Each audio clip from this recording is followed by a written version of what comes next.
Winner of tonight's 55th annual Coca-Cola 600, and that's Jimmie Johnson, and he drives a number 48 Lowe's Patriotic Chevrolet for Hendrick Motorsports.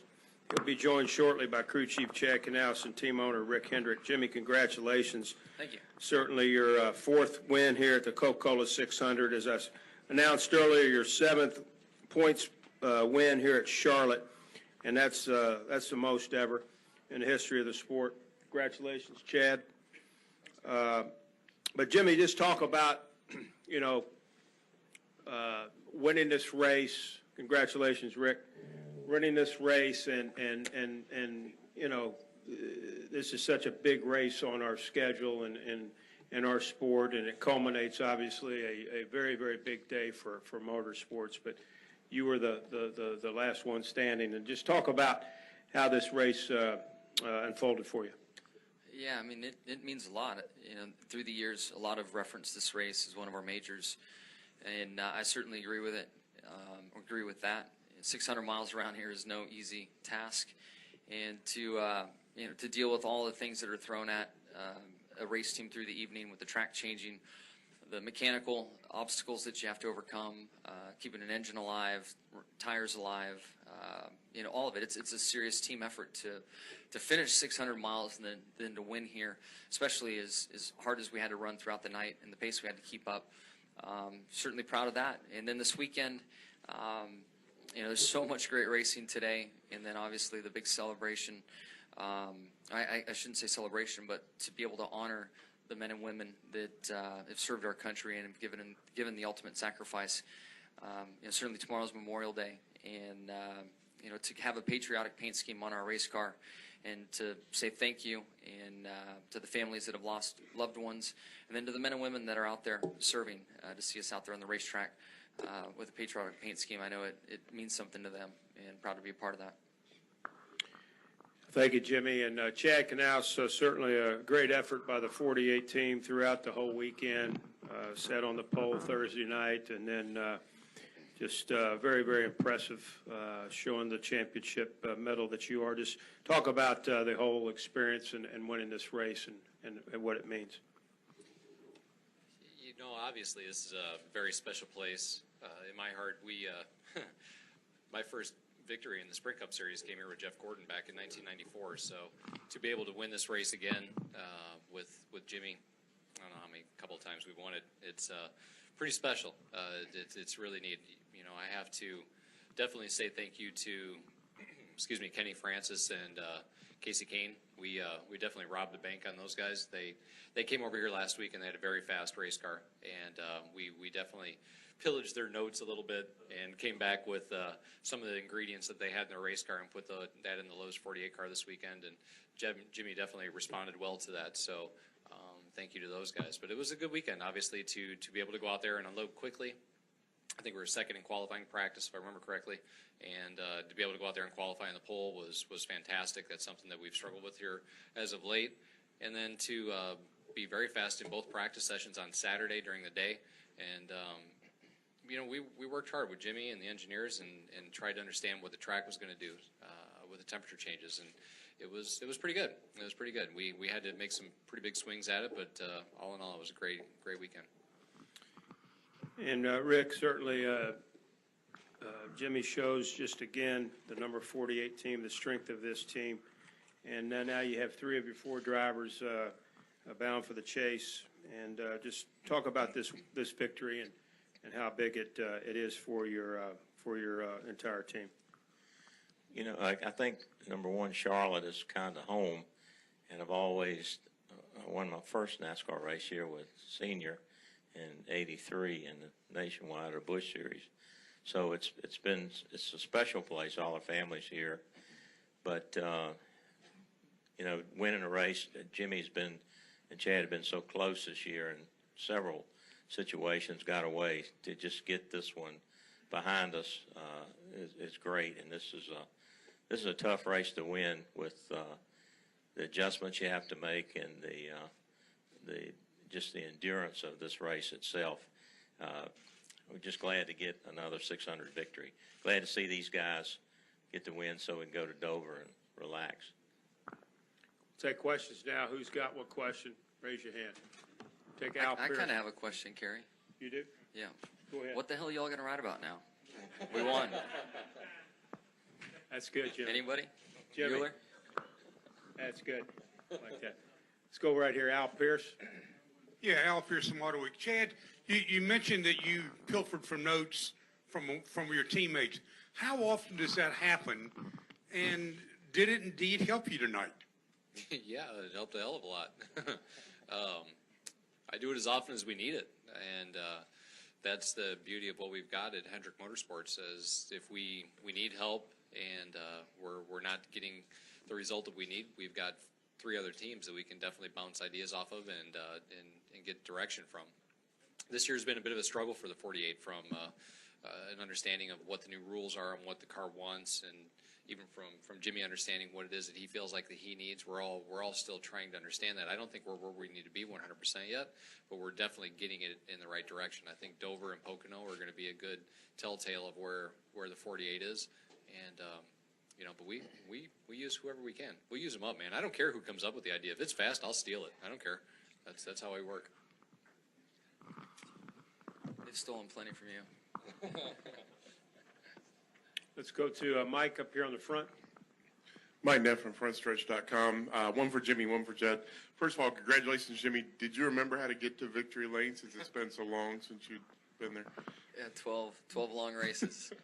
I guess we've created this environment for ourselves, and it's I honestly wasn't stressing. The fact that 12 races created that much buzz just means that we've done a lot of great things over the years. So I'll turn it into a compliment. No doubt.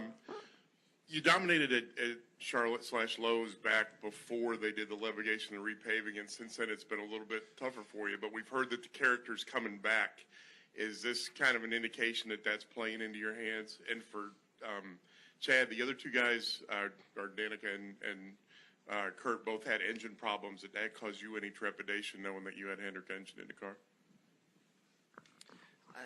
We're getting closer to the old track. I still think we're probably 3 to 5 years away from it really getting there, but the track's rough. They've started to put tar strips down, and we have those seams kind of developing.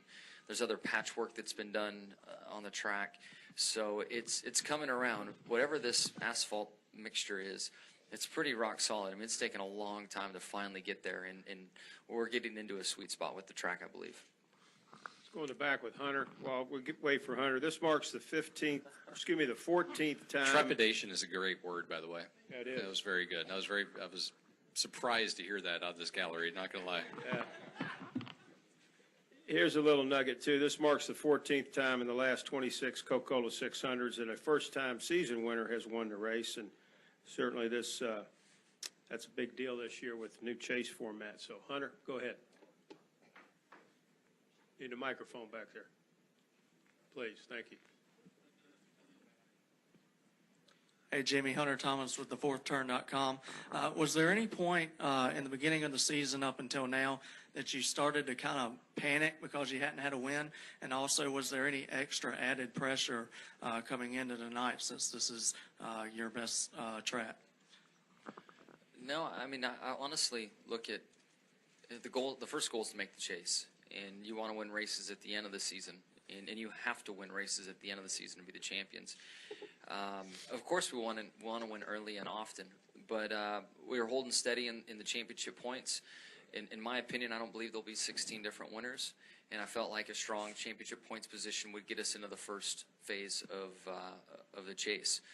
Granted, tonight simplifies things. We don't have to worry about that, so we'll take it and move on. But we really want to heat up and win races later in the season, especially before the chase starts. So.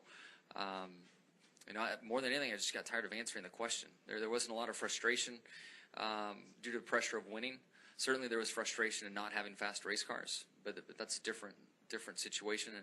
And we hold ourselves to a high standard, and I think we're on to some good things now, and have a good direction to go with our race cars. Right here. Go ahead, sir. Jimmie, Mike Leslie from Fox 46 here in Charlotte. You said after you won the poll that you wanted folks in the garage to fear the 48 team again. You said you didn't think a poll would do it, that a couple wins would be necessary for that to happen. a win like this where you control a lot of the race, do you feel like that may be starting to happening, or do you need to win at Dover as well? Yeah, I mean, we're off to a good start, but multiple wins do that, and if we can take advantage of the next few tracks that are great tracks for us, that'd be great momentum. Ideally, you'd love to do it before the chase gets started and carry that right into the start of the chase, but you never know when you're going to peak and when everything's going to be just right. But we'll hopefully peak at the right time. Let's go to the press box for a couple questions. Go ahead, please. Lee Spencer, Motorsport.com. I've got a couple of questions. First, Rick, do you have any idea what the diagnosis is on the two engines that failed? I think they were probably valve related, probably a spring. Spring broke first, and then they swallowed the valve, and that's the weakest part of the valve train. And we thought I know I talked to the engine guys a little while ago, and they're going to diagnose them and see what they can find, but usually that's what happens. It's a valve spring. Was there any concern when Junior had his issues that you might be looking at three engines, and did the 48, the 5, or the 24 have any concerns either? Oh, I definitely had a lot of concerns after the first one went, and Junior didn't have an engine problem. That was probably a brake problem, a vibration, and he thought it was something else. But yeah, anytime you break one, I guess that's the part of the racing that I fear the most is a part failure. And when you break one, it's bad, but when you break two, it's really bad. And because they're all just alike, so it was a lot of uneasy feelings for me till it was over.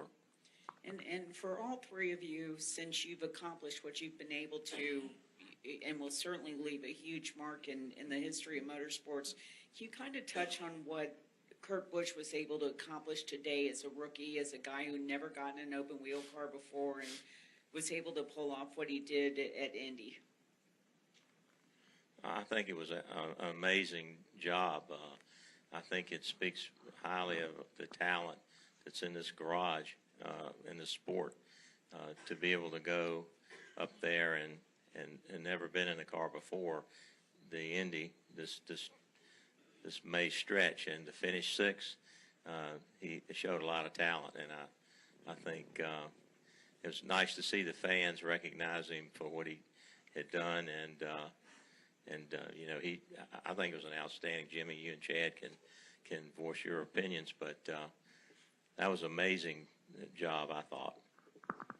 Yeah, I completely agree. He did an awesome job.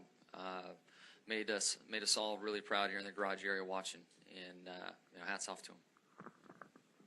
Yeah, I agree 100%. I think it's pretty spectacular. It's I think Juan Pablo had a lot of motivation to try to finish ahead of him today. So it was great.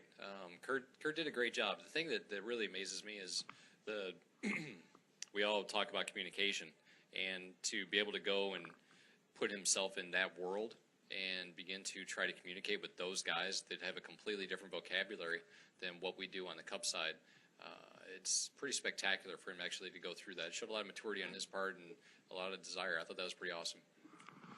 Stay upstairs. Go ahead, press box. Jeff Gluck from USA Today. Jimmie and Chad, you guys have both been, fairly open in the weeks leading up to this about how you were still looking for the handle on the car and the feel for this new rules package. And Chad, you said tonight that you feel like you still have work to do. There's still some steps to be proven. But I'm kind of wondering how that is. I mean, it looks like you just went out there and waxed everybody in one of the biggest races of the year. What else do you need to prove? Or how far do you think you're still off? I think we're off a lot. I think that we're more than capable of going out there and winning a race if everything goes right. I think tonight we had a really good race car, and I think Jimmie did a fantastic job. But I think if things didn't go our way, we wouldn't have. Quite honestly, I think we need to get back to the form of the 48 car to where we make it go our way, and that's my goal. And I think we're a little bit away from that. But once we get there, it'll be the 48 of old, and we'll be able to go out there and win races like we're supposed to. Yeah, I agree. I think the 4 car could make stuff happen, to Chad's point. And we had a great night and took advantage of opportunity. But you know, there's still some room to go for sure, and luckily we have time on our side. Any other questions in the press box? Let's come back down here. Let's go over here to Jerry to the left, and then we'll go to Bob and then Dustin. Right here to your right. Thank you. Jerry Jordan kicking the tires. Chad, you talk about you guys are behind. Does the win give you an opportunity to do some things and take some chances going in? Jimmie talking about putting some wins together. What risks can you take going forward now that you're secure? That's a great point. We hadn't been in that position yet to really explore that. But the thing that's on our side is that we've got, like Jimmie said, a little bit of time to really try to get an understanding of what's going on. The other thing we've got on our side is we're going to Dover, Delaware, which is by far and above Jimmie's favorite racetrack. Doesn't hurt. Then we're going to Pocono, which is one of my favorite racetracks. Doesn't hurt. So I think over the course of the next couple of weeks, we're going to be in pretty good shape. Let's go to Bob Pockris and then Dustin Long.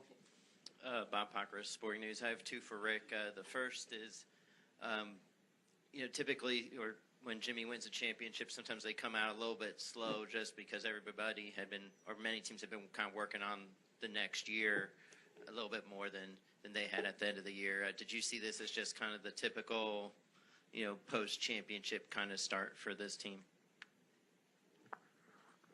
I'm probably not the guy to answer that question, but I think that the new rule package, like they said,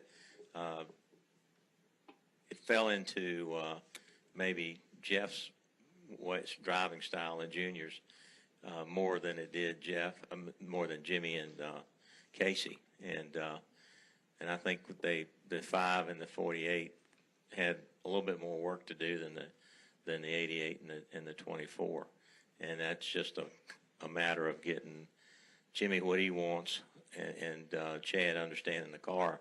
But they worked hard and worked together, and then there have been races that we were so fast, like California, and Jeff had a good long-run car. He's had it all year.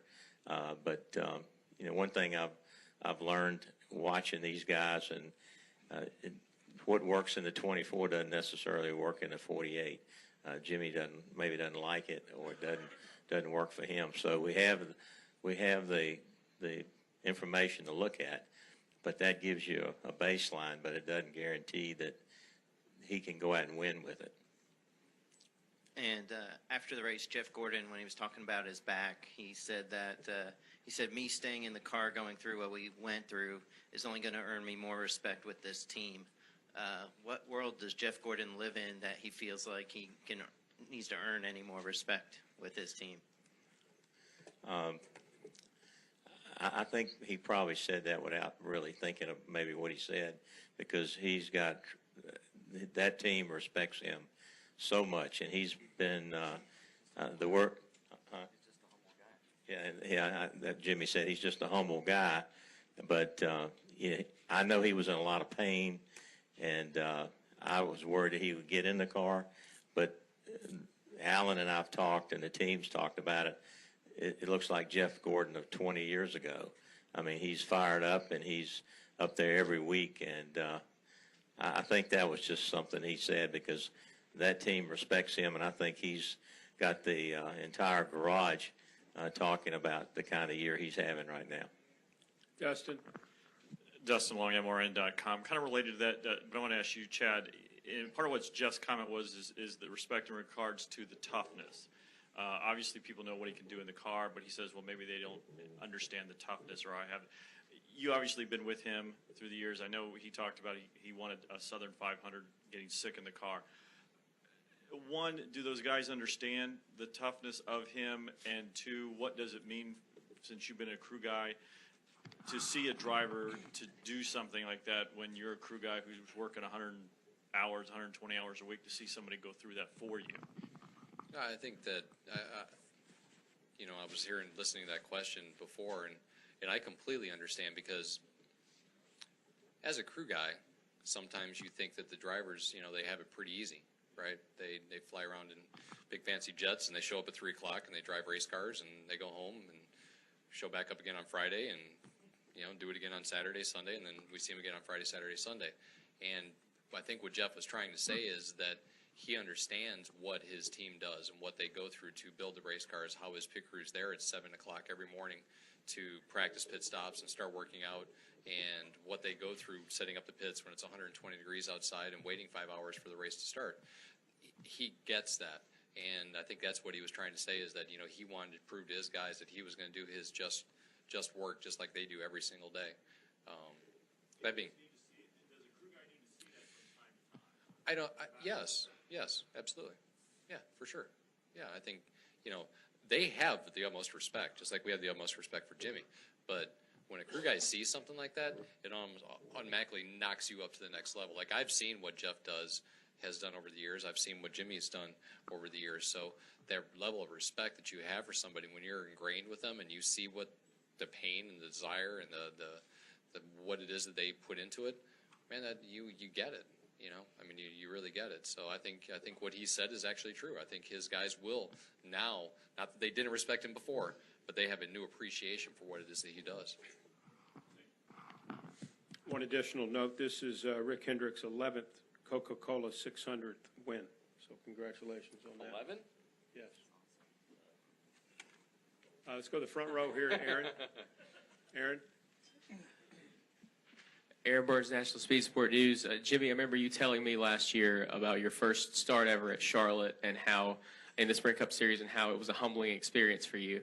Now you've got more wins in points-paying races at Charlotte than anybody else. You've got 7. So I'm just curious kind of what that means to you now, if you can kind of talk about that. And, Rick, what does it mean to you to have Jimmie, since you've had him since 2001, and now he has that record?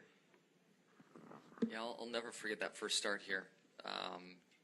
One that week was a tough week. I lost one of my closest friends on the front straightaway with Blaze Alexander. And the nationwide race and practice, and looked at his skid marks, every lap that I came through there in Cup and nationwide practice, which was, something tough to overcome. But, we qualified well and made the show, and the other Lowe's car didn't, so that was a huge feather in our cap. And then I remember spinning, and as I'm sliding into the wall, I see Jeff coming from my door, getting ready to run on the side of me, and he's racing for the championship. It's late in the year, and I'm thinking, please don't let him hit me. This will be, I'll have my first and last race all at once. So to have things fast forward to where it is today, and then to be able to be the winningest driver here, says a ton. I mean, this track means so much to the racing community.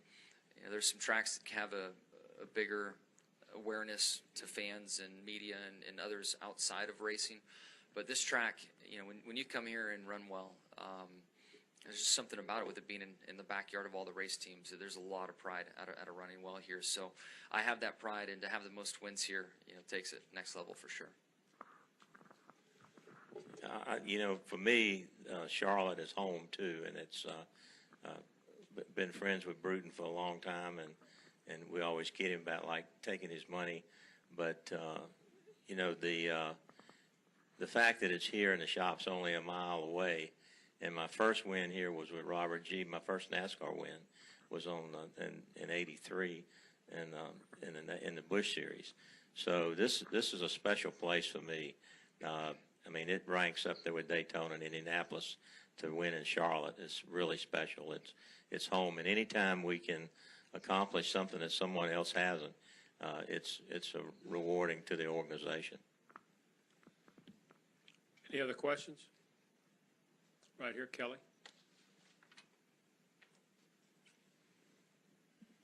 Kelly Crandall for Popular Speed. Rick, you've watched these two for a long time, and they've accomplished a lot of things. Tonight, Jimmie added a few more numbers, 67 career wins. He's now the all-time points leader here at Charlotte Motor Speedway wins. Is there any time that you still just sit back and look at these two and are amazed at what they've accomplished? All the time. I mean, it really is. I think about Jimmie riding with me with my son to the nationwide races and waiting for him, and buying him a burger, and these two, what they've accomplished, and when you put them together, you have no idea that it's going to be anything like this, like Ray and Jeff. I mean, you never know, and what they've been able to accomplish together, It's been amazing. And I always say I'm just glad I don't have to race against them. And so I've been amazed for years at what they've been able to accomplish. And the thing that amazes me the most is that they are always digging to be better, no matter how good they are or how many races they win. They strive to take it up another notch. Congratulations to the number 48 team, Jimmie Johnson and crew chief Chad Knaus and Rick Hendrick.